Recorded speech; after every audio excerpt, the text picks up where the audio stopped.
स्वानंद सुटणे असे विष्णुबुवा जोग महाराज हे पुण्यातील नगरकर तालमीचे खूप मोठे पैलवान होते।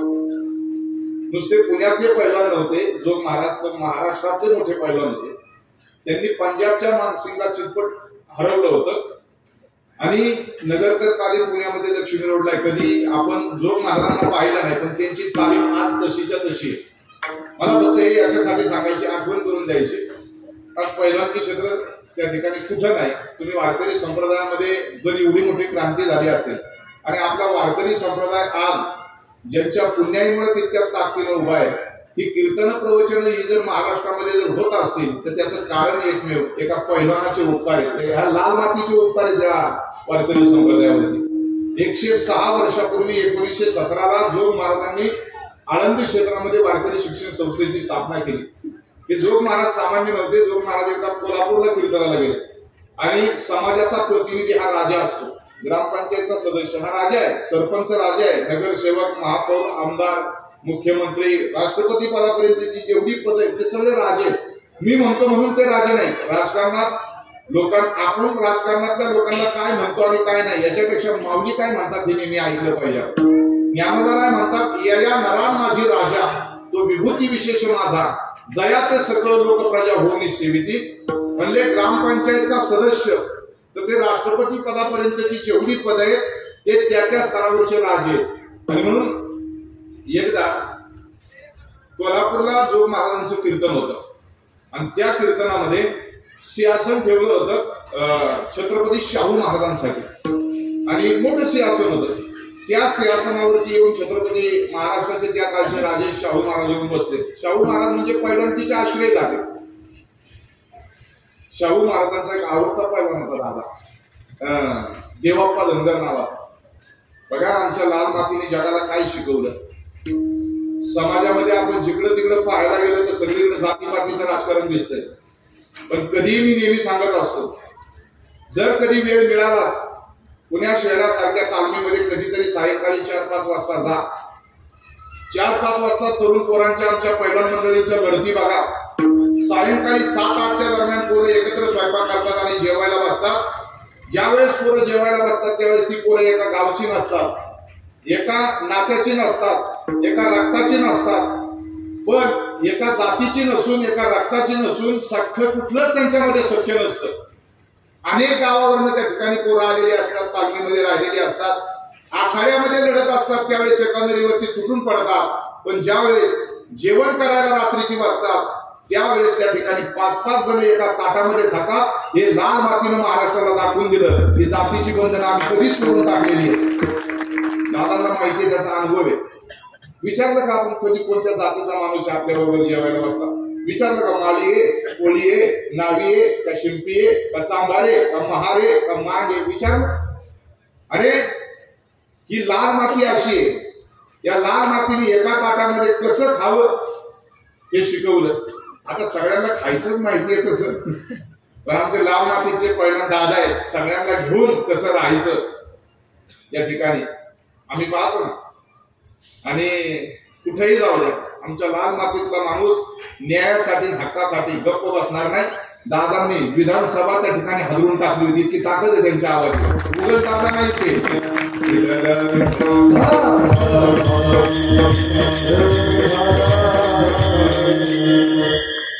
चला मुद्दा मी सांगत होतो, शाहू महाराज सिंहासनावरती येऊन बसले आणि जोग महाराज सण म्हणले, उंच स्थान हे देवाचं असतं, उंच देवाचे चरण येथे झाले अधिष्ठान। फक्त माझी विनंती आहे, जोग महाराजांनी सांगितलं शाहू महाराजांनी, एक काम करा, फक्त खाली बसा कीर्तनामध्ये, देवापेक्षा उंच कुणी नसतो, तुम्ही कीर्तनात सिंहासनावरती बसू नका। कारण त्या काळचे राजे होते शाहू महाराज, त्यांनी म्हटले असते ना मला तुमचं कीर्तन नाही ऐकायचं, निघालो मी, तरी कुणी काही त्यांना म्हटलं नसतं। पण मर्यादा एवढी मोठी होती, जसं जोग महाराजांनी सांगितलं तसं उठले आणि कीर्तनामध्ये खाली बसले महाराज, ही मर्यादा आहे। शाहू महाराजांचं पैलवानकीवरती किती प्रेम होतं। देवाप्पा धनगर नावाचा त्यांचा एक आवडीचा पैलवान होता, 120 किलो त्याचं वजन होतं, इतकी चांगली कुस्ती करायचा, इतक्या आवडीचा पैलवान। त्यांनी काय केलं, ते जशी पुण्यामध्ये आता संपूर्ण महाराष्ट्रात जगात जी कोरोनाची साथ आली होती ना, तशी त्या काळामध्ये महाराष्ट्रामध्ये कॉलराची साथ आली होती आणि तो देवाप्पा धनगर नावाचा जो पैलवान आहे त्या देवाप्पा धनगर नावाच्या पैलवानाला त्या ठिकाणी कॉलरा झाला आणि तो निम्मा झाला, निम्मा म्हणजे आजारी पडला. अनेक उपचार त्याचे दवाखान्यामध्ये झाले पण तो काही बरा होत नव्हता. शेवटी शाहू महाराज डॉक्टरांकडे गेले. डॉक्टरांना सांगितलं, डॉक्टर साहेब माझा देवाप्पा या आजारातून वाचला पाहिजे, बरा झाला पाहिजे, तुम्ही प्रयत्न करा, तुमची सगळी शक्ती पणाला लावा. शेवटी शाहू महाराजांनी सांगितलं माझ्या देवाप्पाचं 120 किलो वजन होतं, मी माझ्या देवाप्पाच्या वजना इतकं तुम्हाला सोनं देतं पण माझा पैलवान बरा करा, इतकं प्रेम होतं महाराज. शाहू महाराजांचं प्रेम पैलवानकी क्षेत्रावरती किती होतं, मी त्याच्या वजना एवढं तुम्हाला सोनं द्यायला तयार आहे पण माझा देवाप्पा बरा झाला पाहिजे. ही प्रेमी माणसं आहेत ना. आज बैलगाड्यावरती प्रेम करणारे दादा आहेत, राहुल दादा आहेत, प्रसिद्ध गाडा मालक म्हणून ते प्रसिद्ध आहेत. महापौर तर झाले पण त्याच्याबरोबर आज तेही त्या ठिकाणी क्षेत्रामध्ये त्यांनी अगदी आवडीनं ते लावून धरलंय. एक आवडीचा विषय, ज्याचा त्याचा छंद आहे, ज्याला त्याला त्या छंदामध्ये त्या ठिकाणी रमून द्यायचं. असो, मला मुद्दा फक्त एवढाच सांगायचा होता की अशी माणसं त्या ठिकाणी आपल्याकडे होती. एखाद्या आमदारांनी कीर्तन ऐकावं का नाही ऐकावं, त्या आमदारांनी फक्त राम काय खात होता तेवढंच काढावं असं म्हणे ना. नाही, इथं पण आता राजकारणी खोडली पाहिजे ना. आपण पण आम्ही तुमच्या राजकारणात कधी लक्ष दिलं का? आम्ही म्हणलं का बरोबर बोलायचं म्हणून? आम्ही म्हणलं का एखाद्या जर चांगला असेल तर अनेक वेळा बोलतो. अहो, दादांनी ज्यावेळेस विधानसभेमध्ये तो मुद्दा मांडला होता त्यावेळेस अख्ख्या महाराष्ट्रातून कौतुक झालं. आम्ही आमच्या स्टेटसला ठेवलं होतं ना, का ठेवू नये? आम्हालाही आपल्या सगळ्याचा स्वाभिमान आहेच ना, आपल्या मातीचा स्वाभिमान आहेच ना, पण आपल्या धर्माबद्दल, आपल्या देवाबद्दल आपल्याला का स्वाभिमान असू नये? अहो, मुसलमान लोकांनी त्यांचा धर्म जिवंत ठेवला तलवारीच्या बळावरती, ख्रिश्चन लोकांनी त्यांचा धर्म जिवंत ठेवला पैशाच्या बळावरती. आज आमचा हिंदू धर्म प्रेमाच्या बळावरती जिवंत आहे. याचा स्वाभिमान आम्हाला का असू नये? काय काय करतात लोक, आणि आमच्या धर्मातली लोक आमचाच खातात आणि आमच्या देवाला त्या ठिकाणी म्हणून बदनाम करण्याचं षडयंत्र नाही काय? ठीक आहे, पुराणामध्ये काही असो, तुम्ही कुठलाही अभ्यास केला असेल त्याच्याशी आम्हाला मतलब नाही, पण काही बघा, आज पुण्याच्या मातीमध्ये राहणाऱ्या लोकांना शंका आहे तुकोबारायचं वैकुंठ झालं का नाही याच्याबद्दल शंका आहे. ज्ञानोबारांनी भिंत चालवली का नाही याच्याबद्दल शंका आहे. अहो, औरंगाबाद सारख्या ठिकाणी कीर्तन होतं आणि 10 वाजून 10 मिनिटं कीर्तनाला लेट झाली तर आमचं मराठाचं उठतंय आणि पोलीस चौकीला जाऊन कंप्लेंट देते की 10 मिनिटं कीर्तन लेट झालं, पोलिसांना सांगता येईल. आणि त्याच दिवशी 10,000 लोकांना पंगत घालणारा एक मुसलमान आहे. नक्की महाराष्ट्रातला कुणाला कोण आहे म्हणायचं? आपण मुद्दाच किती लोक त्या ठिकाणी, आपलीच लोक किती खाली येऊन बोलतात काही गोष्टीवर. मला सांगायचंय काय, आजचा अभंग आहे तो सावता महाराजांचा आहे. अभंग सगळ्यांच्या परिचयाचा आहे. दादा सुरुवातीला 5-10 मिनिटात बसणार आहेत म्हणून मी बोलतो आणि त्यांना त्यांच्या पुढच्या कार्यासाठी त्या ठिकाणी आपण परवानगी देऊया.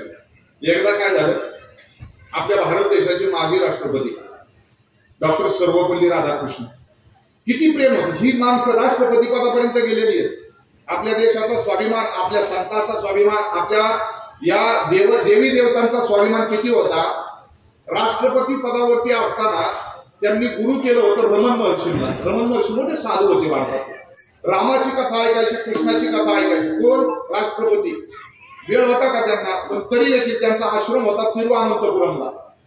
आणि वेळ मिळाला की 2-2 दिवस त्या ठिकाणी राष्ट्रपतींनी वेळ काढायचा आणि रमण महर्षींच्या समोर बसायचं. एकदा असंच ते सत्संगाला गेले आणि रमण महर्षी त्यांना त्या ठिकाणी सत्संगामध्ये त्या ठिकाणी बोलत होते, सांगत होते देवाची कथा, रामाची कथा सांगत होते. त्यातल्या एकाने शंका घेतली, म्हणजे तुम्ही काय सामान्य आहेत का? राष्ट्रपती आहेत म्हटले. आणि राष्ट्रपतीने असं कुठं काही संत कथा ऐकायची असते का? असं काही कीर्तन ऐकायचं असतं का? असं काही देवाची कथा ऐकायची असते का?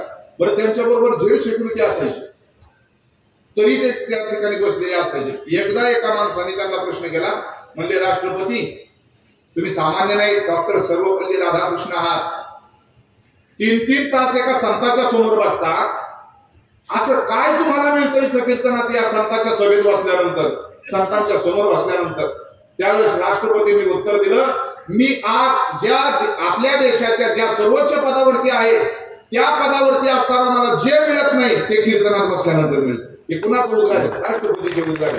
मग दादा, कीर्तनात काय मिळतं आणि नाही मिळतं याच्यापेक्षा भगवान परमात्मा सद्बुद्धी तुम्हाला दिल्याशिवाय राहणार नाही. कमीत कमी कीर्तनात बसणारी माणसं देवाशिवाय देवाच्या बद्दल वाईट तरी बोलणार नाही, देव काय खात होता हे तरी बोलणार नाही. विठ्ठल विठ्ठल सारखाच त्या दिवशी मुंबईला परेलला मी कीर्तन केलं आणि आमदार बाळाराम लवकर तिथं आले. 5 मिनिटं त्यांना काय वाटतं, त्यांनाही गडबड होती जायची, काय हरकत नाही, तुम्हाला जायचं असेल कार्य बाहुल्य असतं. बघा, राजकीय काम करणाऱ्या समाजासाठी वेळ देणाऱ्या माणसाला कधी अडवायचं नाही, थांबवायचं नाही, त्याच्या वेळेनुसार त्यांनी आपल्या कार्यक्रमाला यावं.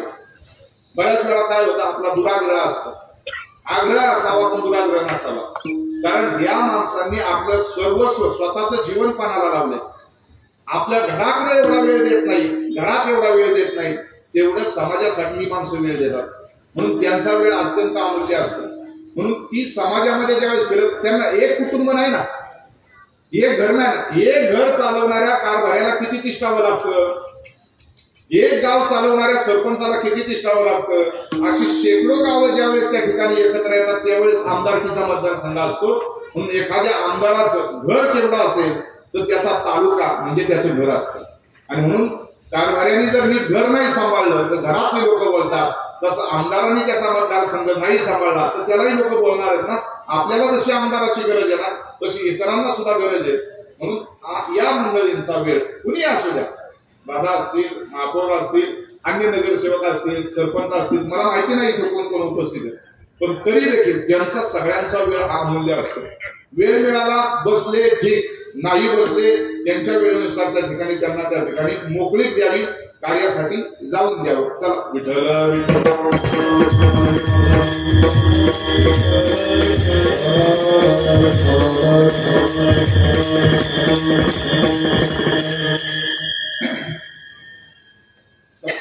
काय हरकत नाही.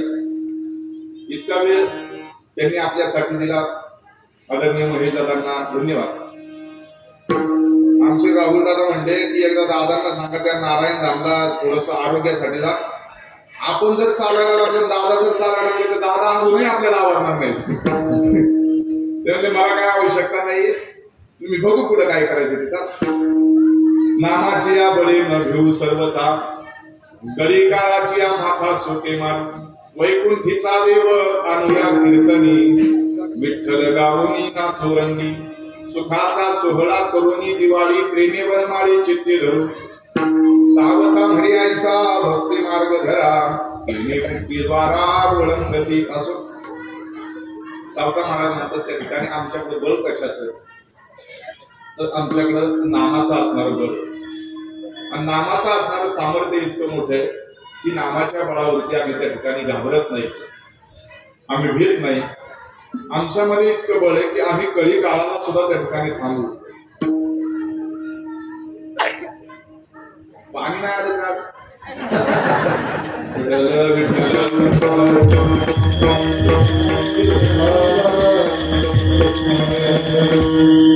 बऱ्याच वेळा पाण्यावरूनच असं होत असतं. आज कशावर नाही माहिती नाही, पण तरी आपण आपल्या नामावरनं चाललंय बरं का. आपले काम इकडं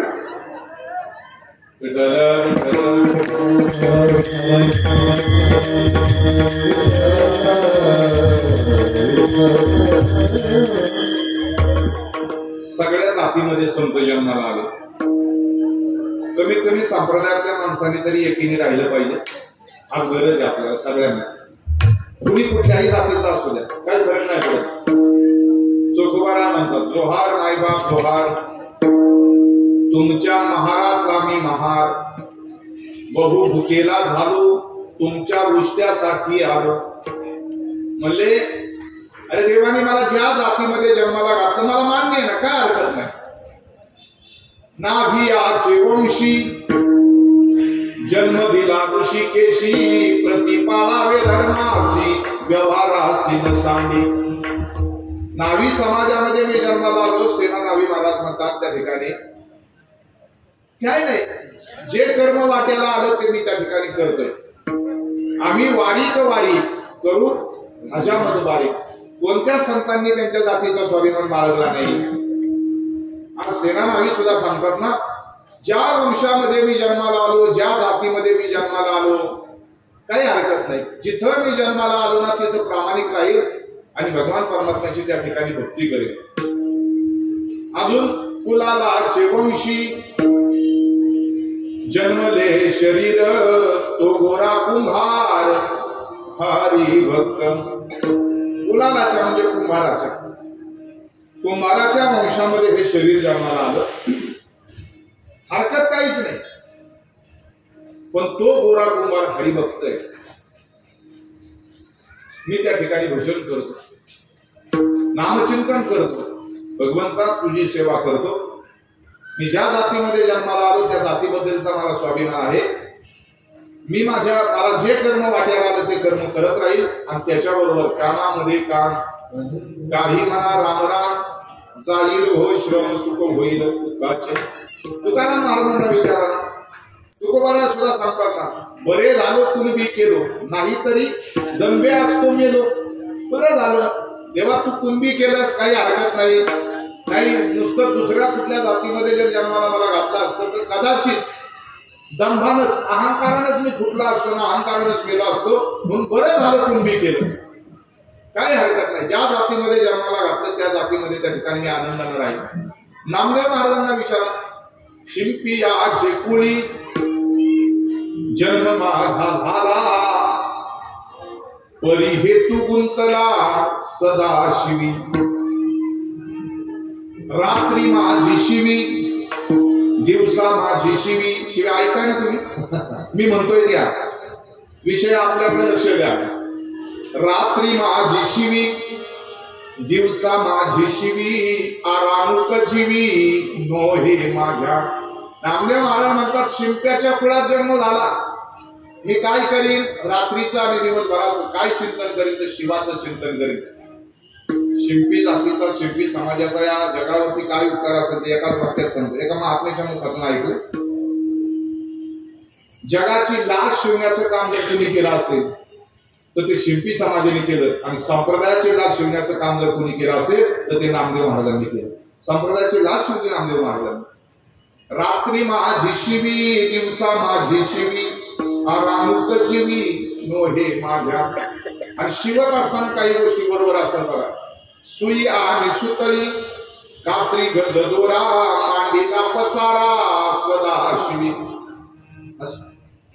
बघा पूर्वीच्या काळामध्ये गोधड्या असायच्या. गोधड्या माहिती आहेत का? आताच्या सुनांना गोधड्या माहिती नाही, त्यांना फक्त गधडेच माहिती आहे. आपण आता काय गोधडी आगाव घ्यायची ती पण राहिली नाही. तर खूप चांगली आईच्या आजीच्या गोधड्याची गोधडी खूप चांगली असायची, इतकी उभा असायची त्याच्यामध्ये की त्या गोधडीची आज कुठलंही ब्लँकेट आणा त्या ब्लँकेटमध्ये आनंद नाही. तर दुसऱ्याच्या गोधड्या शिवणाऱ्या माता बहिणी राहिल्या नाही. काळ होता एक असा की आमच्याकडे काय व्हायचं, पाऊस पडला, भात पेरली, लावणी झाली, मोकळा वेळ असायचा. माता बहिणींना एक काम असायचं. काय करायचं, त्या सगळ्या घरातले कपडे काढायचे, त्या चिंध्या म्हणायचो आपण, चिंध्या.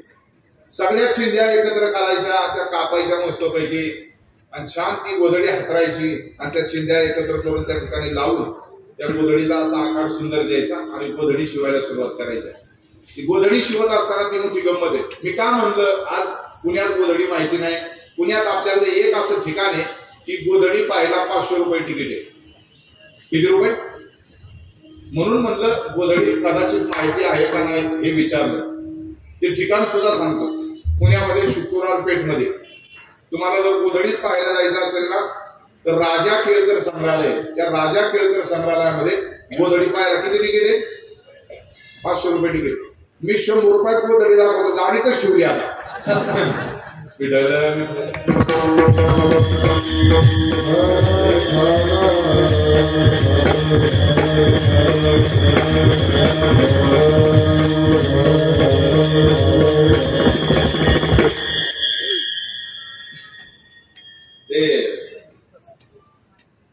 गोधडी शिवायच्या.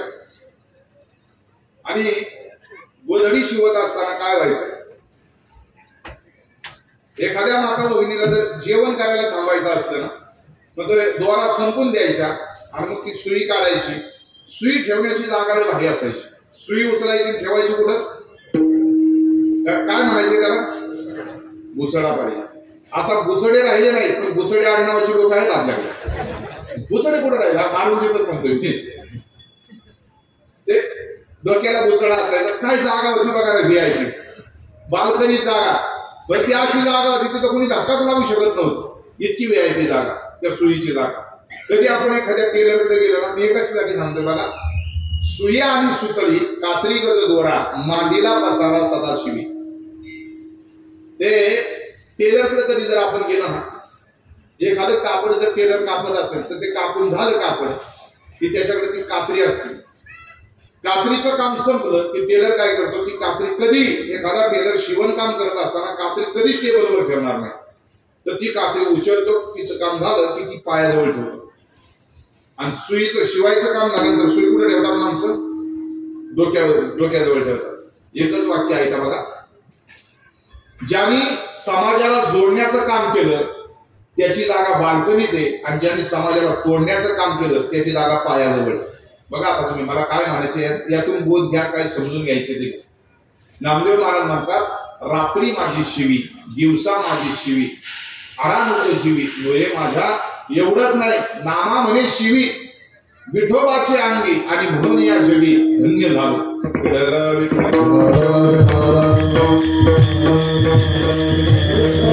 सगळ्या संतांना विचारतो, सावता महाराजांना विचारा. सावता महाराज सांगतात,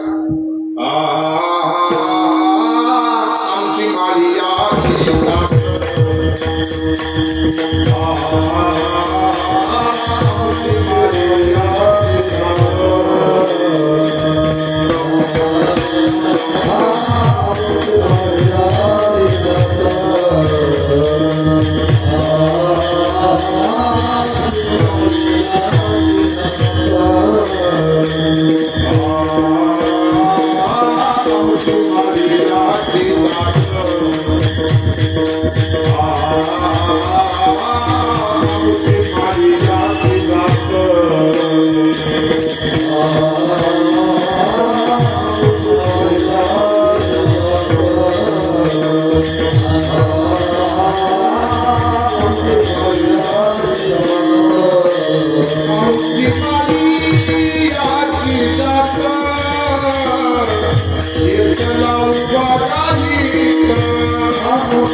आम्ही कोण आहोत, आमची माळी जात. आम्ही काय करतो, शेत गाऊ बागायत, आम्हा हाती मोठ नाडा, पाणी जाते फुल झाडा. शांती शेवंती फुलली, शांती शेवंती फुलली, प्रेमी जाई जुई व्याली. आम्हाती मोठ नाडा, आमची माळी जात. आम्ही ज्या वंशामध्ये जन्माला आलो ना, त्या वंशाचा म्हणजे जो ज्याच्या जातीचा त्याला स्वाभिमान हवाय. फक्त जातीसाठी भांडू नको, बघा लक्षात घ्या. जो जिथं जन्माला आला त्याचा ज्याने स्वाभिमान ठेवा. कारण आमच्यामध्ये जर त्याच्यासाठी भांडणं होत असतील तर आम्ही भजन करू नये, ज्ञानोबरायचे तुकोबरायचे होऊ शकत नाही. का याती धर्म विष्णू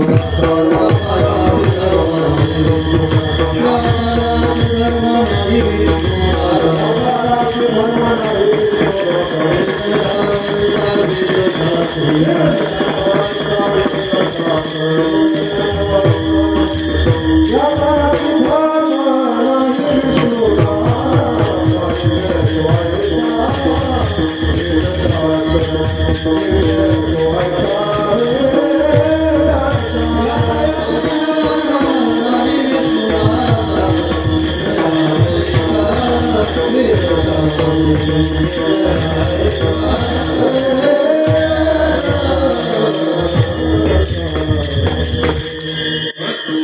जातीमध्ये संत जन्माला आले, फक्त कुठल्याही समाजाने संत वाटून घेऊ नये, नाहीतर पुढच्या काळात असं होईल. काही लोक म्हणतात आम्ही फक्त सावता महाराजांचीच पुण्यतिथी करणार, काही म्हणणार आम्ही तुकोबारायचीच करणार, काही म्हणणार आम्ही गोरोबा काकाचीच करणार, काही म्हणणार आम्ही चुकोबारायचीच करणार. काय अर्थ राहिला ज्ञानोबारांच्या म्हणण्याला? ज्यावेळेस ज्ञानोबारांनी हा समाज एकत्र केला त्यावेळेस या जातीच्या भिंती पाडून टाकण्यासाठीच ज्ञानोबारांनी हा समाज एकत्र केला. जयाने घातली मुक्तीची गवांधी आणि मिळविली मांदी. ज्ञानोबारांनी हे केलं म्हणून भजने, म्हणून कीर्तने. ज्ञानोबारांनी सगळ्या जातीतल्या लोकांना एकत्र घेऊन बसलेच नसते तर आज कीर्तनही झालं नसतं ना. सगळे संत होते ना कीर्तनाला. गोरोबा काका मृदंग बनवायचे, कुंभार समाजाचे गोरोबा काका मृदंग वाजवायचे, बाकीची मंडळी टाळ घेऊन. अहो कबीर महाराज आले होते उत्तरेकडनं, काशी क्षेत्रातून कबीर महाराज महाराष्ट्रामध्ये आले. कबीर, मोमीन, लतीफ, मुसलमान कबीर महाराज या ठिकाणी कीर्तन ऐकतात. दादू पिंजारी तिकडून काशी क्षेत्रामधून या महाराष्ट्रामध्ये आले. सामान्य माणसं होती का? बघा ना, संतांनी उलट इतर जातीतल्या लोकांना आपलं कसं केलं, ज्ञानोबारांनी इतर समाजाला आपलं कसं केलं. नामदेव महाराज आणि ज्ञानोबा ज्यावेळेस काशी क्षेत्रामध्ये गेले होते त्यावेळेस काशी क्षेत्रामध्ये दादू पिंजारी नावाचे संत राहत होते. बरं जात माहिती नाही, दादू पिंजारी आपल्याला सांगता यायचं नाही, पण तिकडे राहत असताना महात्मे होते, मोठा नावलौकिक होता तिथं होता. आणि दादू पिंजारीने काय केलं, काशी क्षेत्रामध्ये महाराष्ट्रातली कोणीतरी 2 मंडळी आलेली आहेत. आणि एवढंच नाही, काशी क्षेत्रामध्ये अनेक पंडित त्या मुदलाचार्यांच्या यज्ञासाठी जेव्हा उपस्थित होते ना त्यावेळेस हजारो लोक काशी क्षेत्रामध्ये महाराष्ट्रातली या भारत देशातली होती. आणि दादू पिंजाऱ्यांनी ठरवलं की आपल्या घरामध्ये सत्संग व्हावा म्हणून चहा पाणी करण्याकरता दादू पिंजाऱ्यांनी आपल्या घरी सगळ्या संतांना नेलं. काय भारत देशातले जेवढे काही संत तिथे जमा झाले असतील 550-100 संत असतील, त्याच्यामध्ये ज्ञानोबारांना निमंत्रण होतं आणि नामदेव महाराजांना सुद्धा निमंत्रण होतं. सगळे संत दादू पिंजारी यांच्या घरात बसले आणि काय असेल सकाळची वेळ होती, त्या सकाळच्या वेळेमध्ये तेव्हा चहा होता का मला माहिती नाही, पण आता काहीतरी असलंच ना, दूध असेल, चहा नसेल तर दूध तर असेल ना. आता हे पुण्यामध्ये चहाची क्रेज लई मोठी आहे. सगळ्यात जास्त पुण्यामध्ये जर दुकानं कशाची सापडत असतील तर पहिली चहाची, नंतर मिसळची, नंतर मेडिकल. बरोबर आहे, हे 2 खाल्ल्यानंतर मेडिकलला जावंच लागतं ना, म्हणून क्रम लागलेला आहे त्याचा. आता दादू पिंजारींच्या घरामध्ये सगळे संत होते आणि दादू पिंजारीला असं वाटलं चमत्कार असेल तिथं नमस्कार असतो, आपलंही सामर्थ्य सगळ्या संतांना एकदा दाखवून टाकू म्हणून दादू पिंजारींनी काय केलं, सगळ्या संतांना काय दूध असेल ते दूध दिलं. त्यांच्या दारात अंगणात एक दगड होता दादू पिंजारींची, आणि दादू पिंजारींकडे काही सिद्धी होत्या, त्या सिद्धीच्या बळावरती अंगणातला दगड त्याला सांगितलं इकडे ये.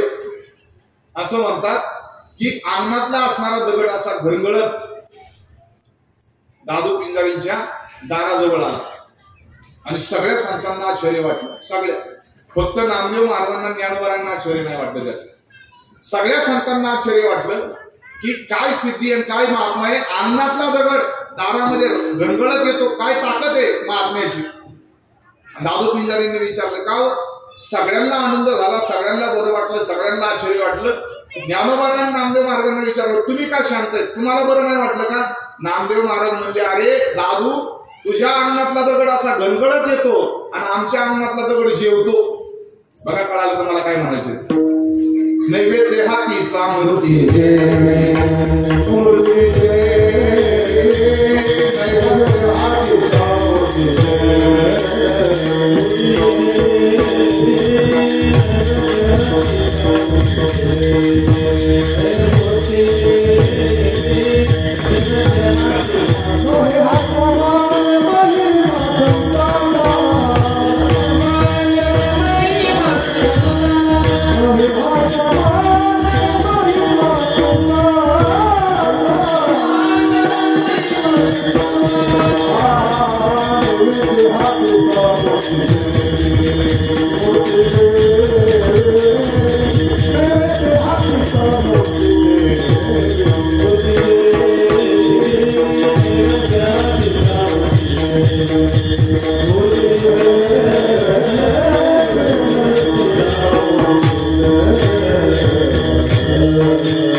नामदेव महाराज सांगताय दादू पिंजारीला, तुझ्या अंगणातला दगड सामान्य म्हणले तो फक्त गळगळत येतो आणि आमच्या अंगणातला दगड जेवतो.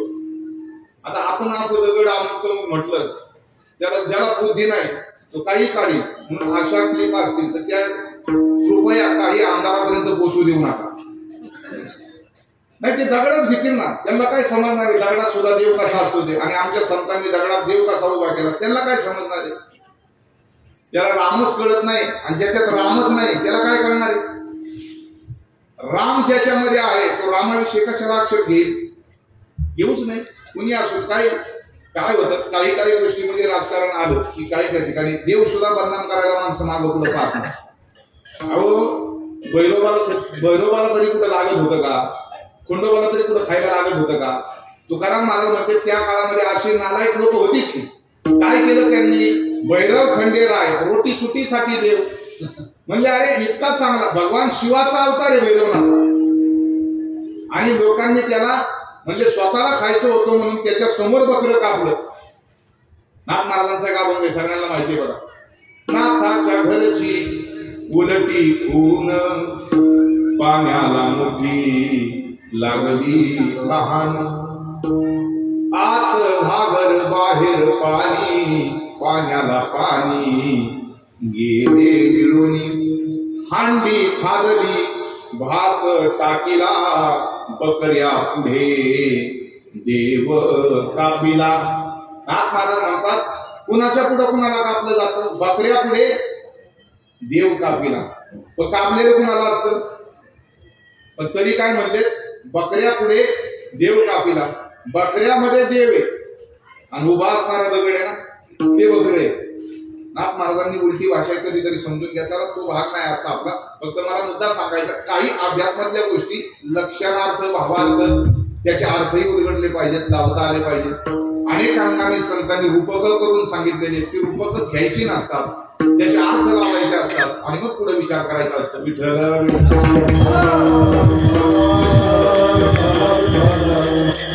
चालला होता आपला मुद्दा की आपल्या महाराष्ट्राच्या संतांनी काय केलं, उत्तरेकडचे संत सुद्धा महाराष्ट्रामध्ये आणले, त्याच्यामध्ये दादू पिंजारी महाराष्ट्रात आले.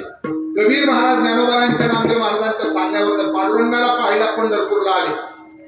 ही सगळी संत मंडळी आपलीशी केली त्यांनी, आणि महाराष्ट्रातल्या देवावरती पांडुरंगावरती महाराष्ट्रातल्या संतांवरती या उत्तरेकडच्या संतांनी प्रेम केलं. असो चला मुद्दा चालला होता आपला, नामाची या बळी न भेऊ सर्वथाम बलिकालाची या माथा सोटे मार. म्हणून मुद्दा सर्वतेला असा मानला की सगळ्या जातीत संत जन्माला आले. तसे माळियाच्या वंशामध्ये सावता महाराज जन्माला आले. बघा जर नाथ महाराज ब्राह्मण कुळामध्ये जन्माला आले तरी देखील वर्णन कुणाचं करतात, सावता महाराजांचं. माळियाचे वंशी सावता जन्मला पावन तो केला वंश त्यांचा, पावन तो केला वंश त्यांचा, पावन तो केला वंश त्यांचा. बघा जर ब्राह्मण समाजामध्ये जन्माला आलेले नाथ महाराज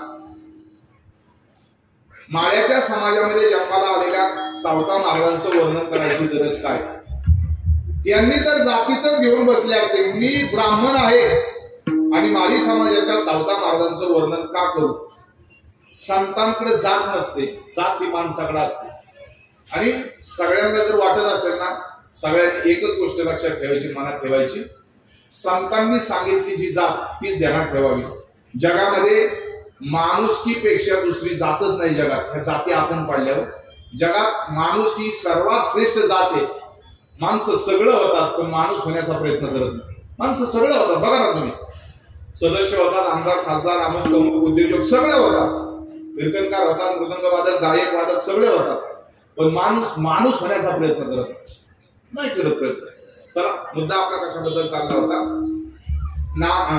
नाथ महाराज वर्णन करतायत माळियाच्या वंशी सावता जन्मला आणि पावन तो केला वंश त्यांचा. इतकं चांगलं वर्णन, किती अंतकरण मोठं असेल बघ. दुसऱ्याला चांगलं म्हणण्याकरता अंतकरण मोठं व्हावं लागतं, मोठं असावं लागतं. दुसऱ्याला चांगलं म्हणण्याकरता अंतकरण संतांचंच असावं लागतं. संत जगाला कधी वावगं म्हणत नाही, कधीच वावगं बोलत नाही. उलट वावग आपणही बोलत नाही आणि जगालाही सांगतात तुम्ही वावग बोलू नका. चला मुद्दा चालला होता आपला की सावता महाराजांच्या संबंधानं आले, ज्या वंशामध्ये जन्माला आले त्या वंशाचा स्वाभिमान सांगितला. मी तिथं जन्माला आलो, माझ्या वाटेला जे कर्म आलं ते मी प्रामाणिकपणे कर्म केलं. आमच्याकडे बळ कशाचं होतं? आमच्याकडे नामाचं बळ होतं. आम्ही नामचिंतन केलं. किती नामचिंतन केलं? नाथ महाराज नामाचं चिंतन करत असताना नामाची शक्ती सांगतात. जेवढी नामाची शक्ती तेवढे पाप नाही तरी जगती, नामापाशी चारी मुक्ती जाण निश्चित उद्धवा. उद्धवा, जगामध्ये पाप कमी आहे. डोंगरा एवढं पाप जरी असेल तर त्याला एका क्षणामध्ये संपवण्याचं सामर्थ्य एका नामाचं. दृष्टांत सांगत असतो तसही माणसाचा भरवसाच नाही. तुकाराम महाराजांच्या मताप्रमाणे ग्रास गेली सत्ता नाही आती, क्षणभंगुर हे जाय न कळता ग्रास गेली सत्ता नाही आती. तुकाराम महाराज म्हणतात हातामध्ये घास घेतला इथपर्यंत आला, पण इथून तोंडात जाईल का नाही याची खात्री नाही, कारण ती सत्ता आपली नाहीये. खाल्लेलं अन्न पचल का नाही याची सुद्धा सत्ता आपली नाहीये. हे सगळं त्याच्या सत्तेनं होतं. चला मुद्दा याच्यासाठी मानतोय, हातामध्ये घास आला इथपर्यंत जाईल याची खात्री नाही. दृष्टांत म्हणून एकदा काय झालं, एक माणूस जेवायला बसला. सुंदर ताट होतं, त्या जेवणामध्ये खीर खूप चांगली झाली होती आणि तो खाणाराच होता, जेवणारा होता. जवळजवळ 20 वाट्या त्यांनी खिरीच्या पेल्या आणि तो म्हणला आज जरा रेकॉर्ड करू 25 वाट्या खिरीच्या प्यायच्या. असं भूक लागली असेल, आवडत असेल, 21वी वाटी खिरीची त्याने उचलली पिण्यासाठी. आणि जसं तुकाराम महाराज म्हणले तसंच यमाचे दूत त्याला घ्यायला आले. जेवत्या ताटावरती यम जेवत्या ताटावरती येऊ शकतो, यम झोपेतही येऊ शकतो. मृत्यूने विचारे हट घाट, मृत्यूने विचारे आवसी पहाट. पहाट विचारत नाही, आमुषा विचारत नाही, पौर्णिमा विचारत नाही, हाट म्हणजे बाजार विचारत नाही, घाट म्हणजे एखाद्या स्थळाला विचारत नाही. कुठेही मृत्यूने विचारी गुणदोष, न म्हणे देश विदेश, न पाहे रात्रंदिवस, करीनाश तात्काळ. मृत्यू कुणाचे गुणही पाहत नाही, कुणाचे दोषही पाहत नाही. जिथं आपण असेल तिथं मृत्यू येतो. जेवत्या ताटावरती त्याला यमाचे दूत घ्यायला आले. 21वी वाटी खिरीच्या हातात होती, 20 वाट्या पेल्या होत्या. यमाच्या दोन्ही दूतांनी त्याला धरलं, एकाने एक हात धरला, एकाने इकडचा हात धरला. हातातली खिरीची वाटी त्या जेवणाची पडली आणि यमाच्या दूतांनी त्याला असं ओढत घेऊन गेले. बरपडत ओढत नेलं आणि ह्याने विचारलं, अरे तुम्ही कोण आहेत? त्यांनी सांगितलं आम्ही यमाचे दूत आहे. कशाला आला? नाही आम्ही आलो म्हणजे तुम्ही आला. हा इतका बुद्धिमान होता, हा एवढंच म्हणला, देवा शपथ सांगा तुम्ही पहिल्या यमाचे दूत आहेत का दुसऱ्या यमाचे दूत आहेत? यमाच्या दूतांनी त्याला सोडलं. त्यांना प्रश्न पडला, आपण खाली आल्यावर शपथविधी झाला का यमाचा दुसरा होता? असं यमाच्या दूतांना वाटलं. यमाच्या दूतांनी त्याला सोडलं, ते यमाचे दूत वरती गेले. यमाच्या समोर उभे राहिले. यम म्हणला, का रे मोकळे हाताने आला? म्हणले यमा तुम्ही पहिले यम आहेत का दुसरे? यम म्हणला, कान फाड होईल तुमचं.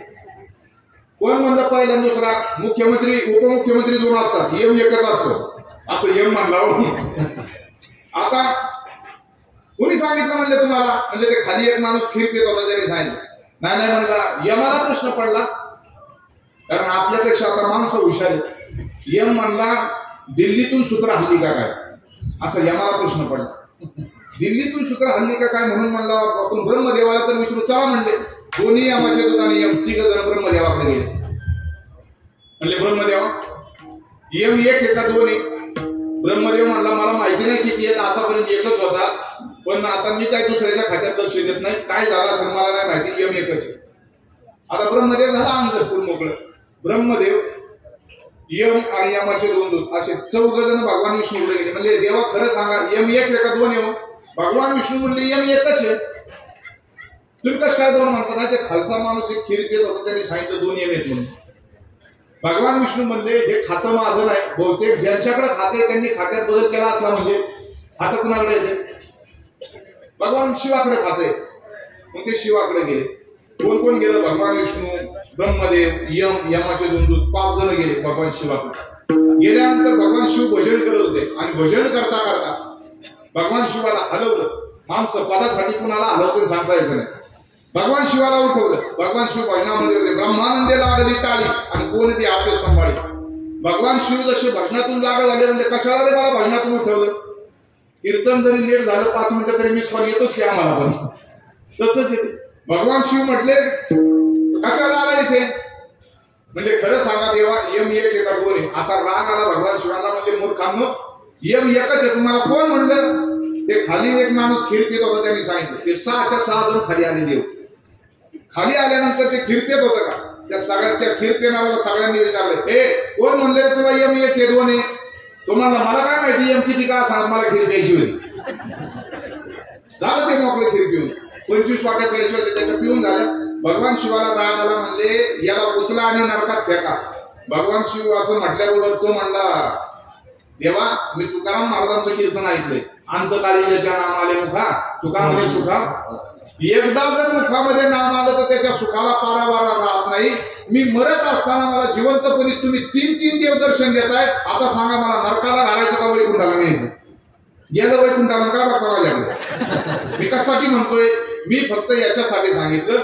ते फक्त यमाच्या दूताला एकदाच म्हणलं होतं, देवा शपथ सांगा तुम्ही पहिले यमाचे दूत का दुसरे यमाचे दूत. फक्त देवाला मध्ये आणलं होतं. तुकाराम महाराज म्हणतात काही करा पण देवाला मध्ये आणा. तर श्री देवा विलास अवघे होईल निरास, कृष्णा वाढविशी बहु अस्कधी सुखासना पावशी. नाथाच्या अभंगामध्ये महाराज सांगतात, देवाशिवाय त्या ठिकाणी काही करायला नाही, मला तर सुख कधी मिळणार नाही. आठवण देवाची करा, कर्म करत असताना देवाचं नाव घ्या. काय होईल तर आपल्याला सुख जीवनामध्ये प्राप्त होईल. यांनी फक्त देवा शपथ सांगा म्हटला, नुसतं एकदा देवाचं नाव घेतलं तर त्याला वैकुंठ प्राप्त होतो. तसं सावता महाराज म्हणतात, एवढी जर नामाची ताकद असेल तर काळ जर आमच्या समोर आला तर त्या काळाला सुद्धा सोटे मारण्याची ताकद आमच्यामध्ये अभंगाचं पहिले नामाची